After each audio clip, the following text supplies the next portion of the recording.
Shields came into my life a few times, and I wasn't ready to really admit I had a problem. I didn't even see I had a problem. I was born and raised into a domestic violence, alcoholic family where the boundaries were fluid. Nobody knew where anybody began and where the other one ended. I just recently told our program manager, you know, at our family functions, that's what you do. You get drunk. And that's what's normal. You send the kids to go get you a beer, and they crack it, and they take a few sips before they give it to you. And he just told me, no, Angie, that's not normal. And so that's where it began. I was the only non-Caucasian in my family, so when you saw our family pictures, it was all these blue eyes, blonde hair, red hair, and then there's this, I was called the pinto bean. So I never had a sense of belonging or fitting in, and that's what I yearned for. So I ran to the streets at a young age. I got involved with drugs and alcohol and gang banging and selling drugs at 12 years old. My family I got involved with petty theft and a criminal lifestyle very young, and my family would buy the things from me that I would find. So they were total enablers. I got involved with abusive relationships because that's what I came from. That it's normal to get hit. That's what families do. They physically fight. I bore a 13-year-old child from my first long relationship. I eventually left him. He was incarcerated 36 years to life. Recently passed away in 2010 while incarcerated. I met another love of my life, which was another abusive relationship, and had my 5-year-old. I lost my DCFS, Department of Children and Family Services, came into my life in 2009, where I knew I needed something. I wasn't happy. I wasn't content. There was something missing. I needed more. I sought out one-on-one therapy, parenting class, anything to help me.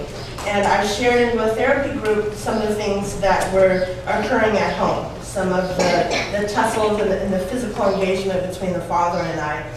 And they told me, I have to call. We have to call the Department of Children and Family Services. And domestic violence was so normal to me, I'm like, call them. It's nothing. And they came with car seats. And I told them my story, and they said, no, Angelina, you're minimalizing. You're minimalizing what's going on in your home. And they took my girls. The longest 5 days of my life, from a Wednesday to a Monday, they said, you remove this abuser from your home and we will give him back. So it wasn't even an option.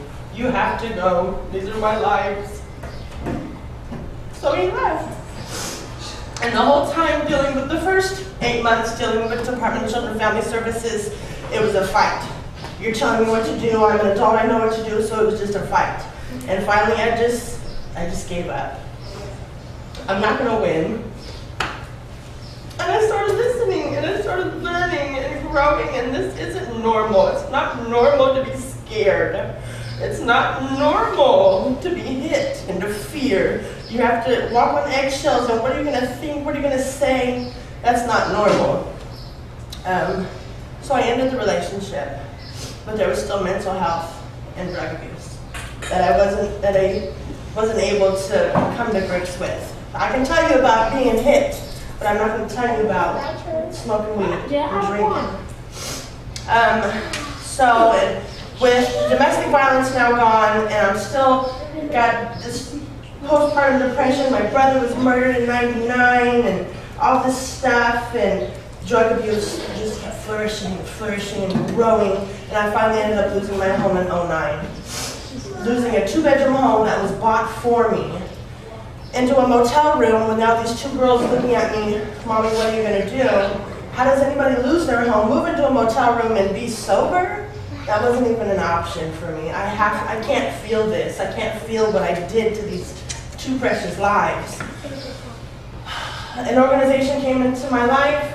They brought me to a wonderful shelter. I figured, okay, well, I'm away from the city. I cannot use drugs. I'm cured. I lost my oldest daughter's father in 2010, went to go to the funeral, stayed with the family for a few days, and immediately picked up. That's how you deal, that's how you not feel. You do drugs. I went back to the organization. They, for whatever reason, God tested me and said, no, you can't stay here. You can go to an inpatient. Unfortunately, your 12-year-old won't be able to go.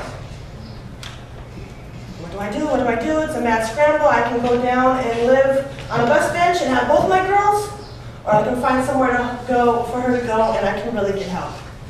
I found a family member in Arizona and I sent her there for 3 months.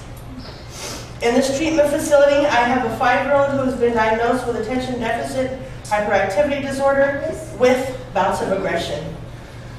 They removed her from the on-site daycare for the facility. I put her into another facility for her issues where I can continue my inpatient. She was removed from that for aggressive behavior. The facility then told me, the inpatient facility then told me, you can't stay. You can't program. Your daughter is having these issues. You can't be here. My now 12-year-old is having issues where she's at. She's calling, crying. I don't know what I'm going to do. I'm having to walk out these doors and with nowhere to go, knowing I'm going to use because I can't feel this stuff.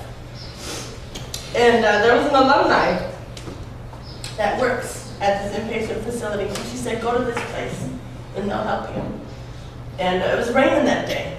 So my heart, I'm not going, I'm not taking my baby in the rain. And they said, okay, well, by the end of the day, then you'll have your stuff packed and you'll be leaving. And I'm, no, it's fine. And we went into this lunchroom and they had the skylights and it was, the clouds parted it and it was sunny. I kind of bowed my head and I humbled myself and I said, okay, I have to go. This is my opportunity. That was my God saying go. And I went. I went to Western Imperial and I was there for hours and I just spilled it. I've been using drugs for 20 years. I just spilled it. And they said, we'll let you know by Friday. And Friday came and I called and they said, we're going to pick you up on Tuesday. You and your girls can come because you know that facility didn't take my girl. So when I came here Monday and they dropped my oldest daughter off at the other treatment facility and I came here, it was a Monday or Tuesday and I seen this big old apartment complex and I'm here with my 2 girls and it was just a breath of fresh air. And this is my second chance. That's what I truly believe. This is my second chance in life. And I just want to give back now to what has been given to me. Shields will forever be in my life. I am forever indebted to Kathy's dream and her desire.